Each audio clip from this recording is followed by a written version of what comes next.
Welcome to O2 Coaching's Empower Your Team podcast series with your host, Chloe Caron, founder and president of O2 Coaching. As an executive coach, author, businesswoman, thought leader, and speaker with more than 20 years of experience, Chloe's USC, her unique strategic contribution, is to create a new generation of inspiring and inspired leaders by positively impacting the lives of 1 million leaders through her webinars, conferences, books, and podcasts. In this podcast series, Chloe and her guests will take you on a journey, sharing their leadership stories, struggles, successes, and learnings. The conversations will highlight practical advice and insights for leaders. Be sure to share your thoughts on this podcast series on our LinkedIn or Facebook pages. Enjoy this podcast. Welcome, everybody. Welcome to our podcast, Empower Your Team. This week, we have Nicolas Gaudreau. Nicolas is VP Marketing at Sale. He's done amazing roles. We're going to get to talk about this. Nicolas, welcome to our podcast. I'm so excited to have you. No, thank you for having me, Chloe. You are, as you qualify yourself as having played a key role in the development of the online media industry in Canada. You're known for that. You've been in so many different industries like telecom, fashion, and every time the challenges linked with that transformation, you saw that as an opportunity. How so? It's all the same. I've been doing this for about 20 years now. It's always the same. It's at the root of it is consumer behavior and evolving consumer behavior and understanding what drives consumer and how to be relevant in their lives. Now, the means of change 20 years ago, digital was just nascent, and in the past 20 years, obviously, we've seen major shifts in the way that marketing happens, but it's all about understanding understanding what moves them and how to be relevant in their lives. And obviously the context in which you and I are having this conversation within the pandemic, retail has been, I was going to say hit, but let's say transformed in a way that perhaps we didn't expect. What's been the biggest challenge and the biggest opportunity you find in this context?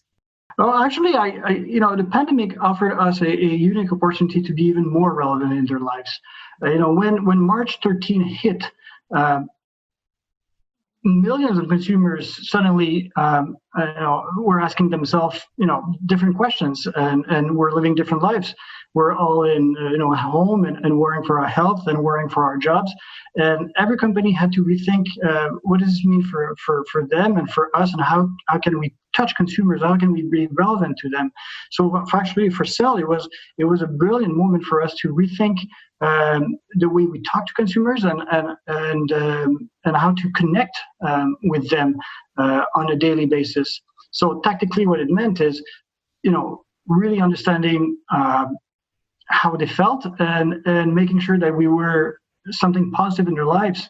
We happen to be in a lifestyle brand. We happen to be in outdoor, lifestyle, and consumers basically flock to that desire of freedom and discovery and outdoor, and we were able to position ourselves in a very favorable way with consumers, and they welcomed us in their lives, and we're thankful for this. You as an expert, either a VP or CMO, same thing, but as the expert of that transformation that you create within organization, lots of companies go to you. They want you as advisors on their boards or just as advisors. And what do they come to you with in terms of concerns, questions? Why do they seek your expertise? Well, a bit of strategy, but execution is more important. Transformation is not a matter of necessarily innovation. Transformation is obviously has to do with technology and digital, but it doesn't stop there at all. It's by and large, transformation fail or succeed in change management and understanding how consumers react to your change, and understanding how your own company reacts to your change. So change management and and being able to communicate clearly and make sure transformation is way beyond technology, I think is something that is really important. And I my 20 years of experience that I can easily bring to the table. And that's actually how we met, you and I. You were doing a presentation, and what you're talking about execution is what really struck me, because our specific topic today is staying on track for success, or keeping track of success could have been our title as well. And that's one of the topics we address in my book, Empower Your Team. When you did your presentation, it was clear to me that focus on how we execute, how we keep track of our execution was key in the way you operate. And I was really curious to hear you more on that. You're actually, you were part of the book. I interviewed you for the book, and I really wanted to hear you further in our podcast. So how do you decide how you're going to measure and what you're going to measure? How do you go about keeping that success on track? Well, first, my obsession on execution comes from the fact that it's relatively easy to come with a strategy. Pretty much can come up with a strategy and do nice PowerPoint. It's relatively easy. And there's a say that says, execution eats strategy for breakfast. So you can have the nicest PowerPoint slides, but if you don't execute it all, it's all meaningless. So that ends my obsession for execution. Execution comes from various factors, one of which is clarity of purpose. If you're crystal clear about what you want to do and why you want to do it, and if you communicate that, and if you're able to share that passion, and if you're able to show every single of your employee the role they have in that new purpose, that brings you a long way toward alignment and toward execution. It's that simple. Clarity of purpose is a big thing for me. It's that simple, and yet very little do it to the level that you suggest doing it. What do you specifically do that allows you to be clear on that purpose and then communicate it and then engage the team behind that? Mm-hmm. Well, first, clarity of purpose, it has to be somewhat compelling. It has to be something that goes beyond and the simple mundane task of driving revenue or driving EBITDA. It has to be inspiring. So the leader has a big role in inspiring people by defining a dream, defining something worth pursuing, defining something that's worth not spending time with your kids and working hard at work. So that's number one is defining a compelling dream. And then it's about the rhythm, the predictability, the ritual, the method that you're going to follow, initiate, and follow up on everybody's contribution. I like to have rituals. I like to have method. I like to have discipline. And by and large, everybody likes discipline. And by and large, everybody likes rhythm because it brings predictability and it brings everybody knows what they have to do. So it's back to alignment. When I talk about rhythm, I talk about the way that you measure success on a daily basis, on a weekly basis, the way that you follow up on your commitment, on your group and individual commitment on a weekly basis. It's not about micromanagement. It's about really acting as one family and acting all of us toward the greater inspiring goal that we've set up for ourselves. So I know you meet with your team, or at least the team meets every day, if I'm not mistaken. That's right. For a quick scrum, yeah? That's right, yeah. Every single day, 8:30, we've got a results review. We've got somewhat of a scrum happening. Obviously, in using Zoom and Teams, it's not stand up in room, but every day, 8:30, we've got this ritual where we review every single meaningful KPI, and we take action on a daily basis. That brings an immediate focus. But then after we've got a weekly review where you assess the weekly results, and then you've got a monthly review, which brings you a longer term perspective. So it's also about combining the immediate tactical decisions with the somewhat medium, longer term view of the business. So when we were all together in one company and we were all present, I'm assuming you had your dashboard where everybody would stand up and look at that dashboard. Now that, to your point, we're via Zoom, how do you keep track of that dashboard?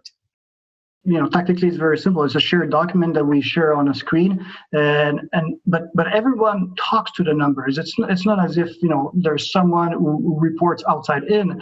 Every owner of every single number is there to talk about their own results, their own numbers, and what they're going to do. And the point is definitely not about finger pointing and finding blame for when it doesn't work. It's about all of us being responsible for the growth of the company, and all of us asking help if need be. I had Paul Lorette on the podcast earlier, and he talks about the red, green, and yellow, and he talks about actually wanting more yellow and red than green. Obviously, you want green, but it's being comfortable with the yellow and the red is what I'm also hearing in what you're saying. So that. Yeah, that, and it's about as well how you set the initial KPIs and benchmark. It has to be high enough so that it's challenging, and it's not a slam dunk to achieve. I like to take the analogy of the Olympic Games. When people they run and they try to jump over a bar with a big stick. I don't know how to say it in English, but you know what I'm talking about. And it's funny, when do we know that we've raised the bar high enough? It's when the first candidate starts falling and not meeting the bar. So it's a question of how high you set the bar and how ambitious you set your target. It's got to be ambitious enough so that you don't always get greens. And you talk about celebrating as well as a feedback loop. I'm curious. Say more about that. Well, when you drive transformation, you drive huge cultural change. Obviously, people will start acting differently, and expectations are that people act differently. If you want to get people to act differently, you need a different culture. And the best way to anchor the new culture is to celebrate those who embrace the new culture and those that achieve success under the new culture. So you got to celebrate. You got to celebrate the small wins. You got to celebrate the big wins.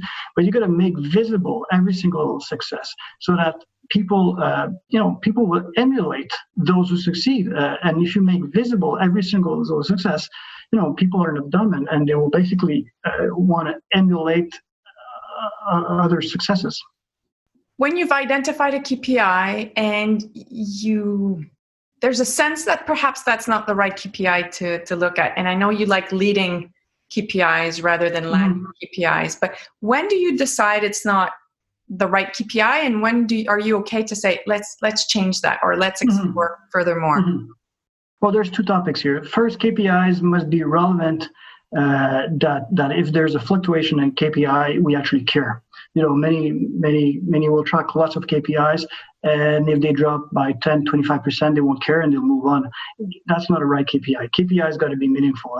And if KPI drops by 10% in a single day, let's say, any KPI, that KPI must be that it's got to create chaos and it's going to create panic.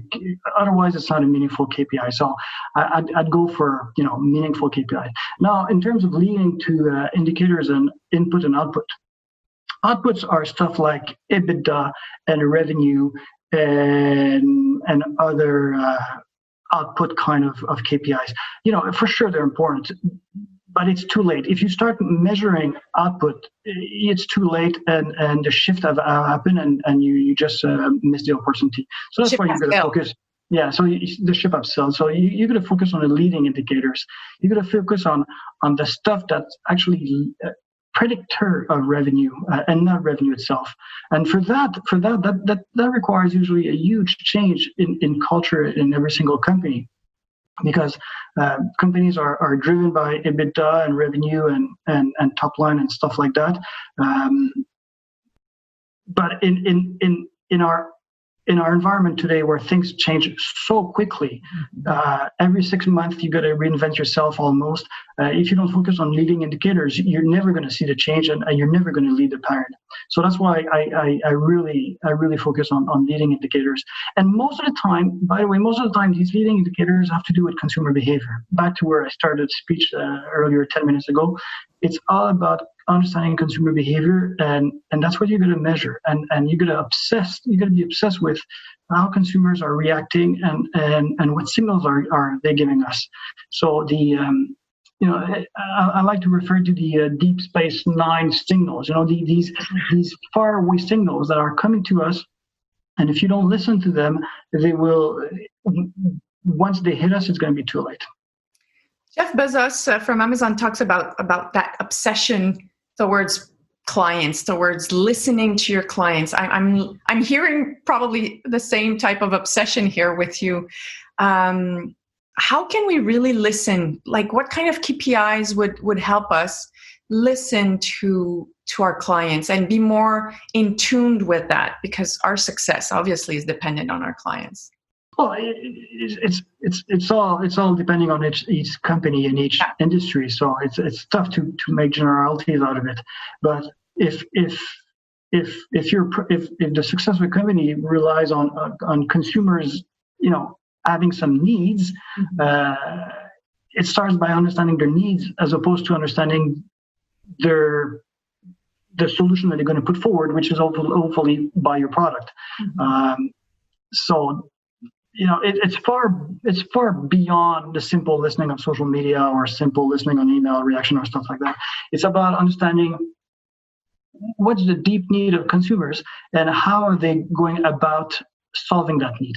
And again, every single industry has got different KPIs or way to look at it. So it's a bit difficult for me to bring generalities here to this table. In this day and age, in the context of the pandemic, are there any needs that you see are trending?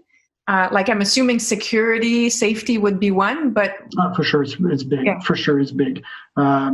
Boredom is a big one, especially when we're all confined. Boredom, fear, anxiety, and how you relieve this, and each consumers relieve their own anxiety and fear with different consumption patterns. You just got to hit the right trigger. I always like to say, I teach at university and stuff like that. I always like to say that, being a great marketer is like being a great dentist.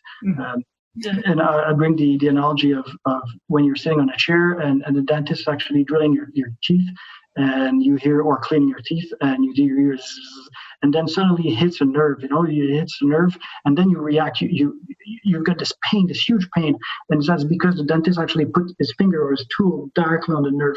And that's the job of the great marketer. The great marketer is to understand, where to make the consumer react in the same way that you react on the dentist chair. Without being a sadist. But to do this, being a sadist, Nicolas. Yeah, for sure. But the point is to understand how to make consumer listen to you and how to make consumer react to what you have to say. And that's the real magic. And so this, it's almost at the intersection, if you will, of marketing and psychology. To truly understand consumer, it's almost at the interaction of psychology. And not that I'm a psychologist and I've got no claim to understanding, the deep human behavior, but that's what a true marketer has to do. It has to feel the consumer pain. It has to feel what's on their mind and be able to propose a solution to this. That's the real magic of marketing in my mind. So that interest for others, because that's what you're talking about, interest for the other person, for your customers, your consumers, is very similar in my mind. I'm curious to hear you on that. As a leader, you also have to be very curious about your team, about your peeps, as I call them. As a teacher, you mentioned that. As a teacher, you're really focused on growth, on growing others, on their expertise. And I'm assuming as a leader, you have the same interest of growing your team. Absolutely.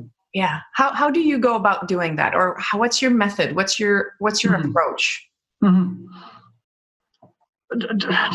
A completely different approach, obviously, on professional environment and academic environment. But the focus on growth is the same.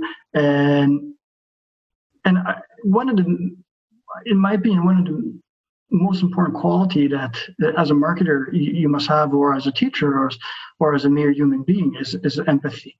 Mm-hmm. Empathy is the ability to really feel, to understand, what's on the other's side, and be able to be relevant in that way. Empathy, for the fun facts, comes from obviously the Greek prefix or Greek word, pathy, and pathy means in Greek pain. So it's understanding that, fascinating for me to say that empathy is about understanding someone's pain or someone's deep behavior.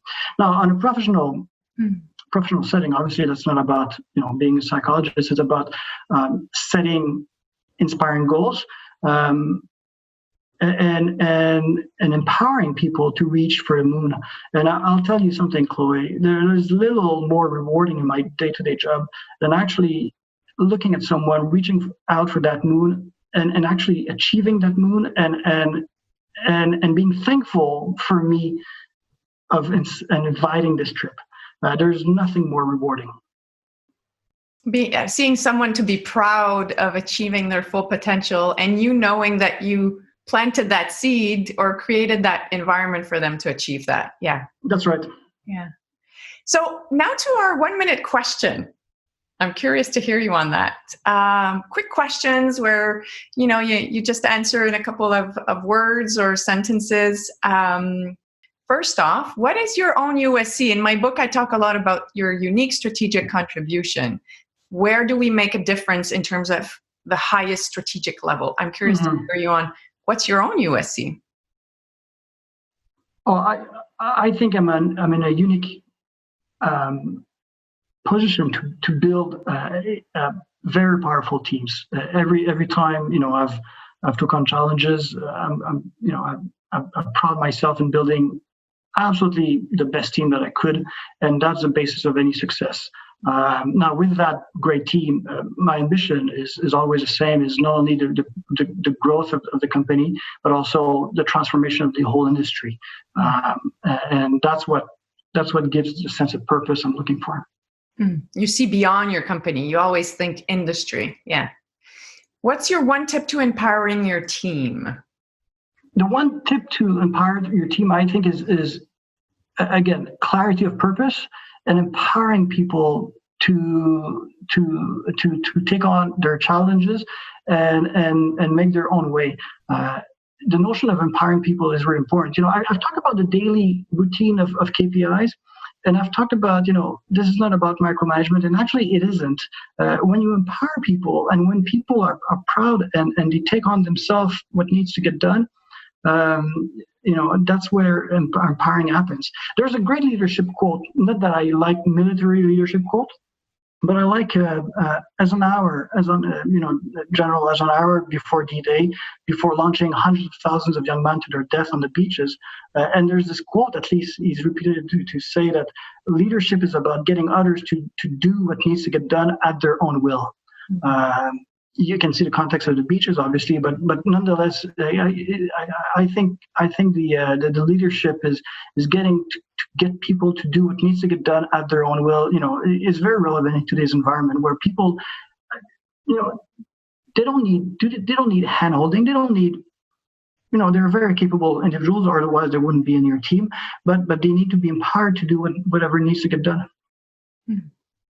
What's one piece of advice you would give a leader that wants to raise their game? One piece, again, I'm not sure I'm going to be able to answer with one piece of advice. That'd be a simple magic recipe that I'd love to have. But, it's about authenticity. It's about, authenticity is a big important. As a leader, if you're not authentic with yourself first and with others, you're just not going to succeed. At the beginning of my career, more than 35 years ago, I remember, as I started to work, the notion of being myself at work was not the notion I have today. And you really, really need to be completely authentic to yourself first, to have the right to be their leader. Leadership and respect is not it's not something that comes with an org chart. It's not something that is due. It's something that is earned, and leaders need to earn that every single day. And how do they do that? But it's authenticity, empathy, fairness, vision, and also being credible in what you do. In today's age, it's you got to be credible in what you do. Otherwise, people will just not, listen to you. People are sophisticated. They know a lot about a lot of things. So and expect the leaders to know a lot of things as well. Yes. The bar rises. The proverbial Olympic bar is raised as well for leaders. For everyone.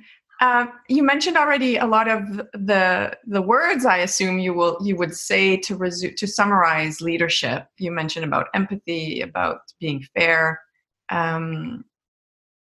What other words would summarize leadership to you? Inclusiveness. I like inclusiveness. Again, as a leader, you select your team very carefully, and you gotta be inclusive with everyone, and there's no place for ins and outs. And so inclusiveness and fairness is very important for me. Obviously, open communication, absolutely open communication. I think our ethical leaders was going to have a tough time moving forward. And laugh. I like to laugh and don't take yourself too seriously, and just be human and thrive for collective success. And where do you see digital marketing going in the next? I don't know how long I can ask you that question. Let's say the next year. Well, actually, it's been a long time since I've made a separation in my mind between traditional marketing and digital marketing. People could have said that 20 years ago, but obviously with consumer behavior changing and all getting one, it's not about digital. It's not about traditional. It's not even about marketing. It's about growth. And I've said that before in previous interviews. The mere title of chief marketing officer, really, really has to disappear in my mind.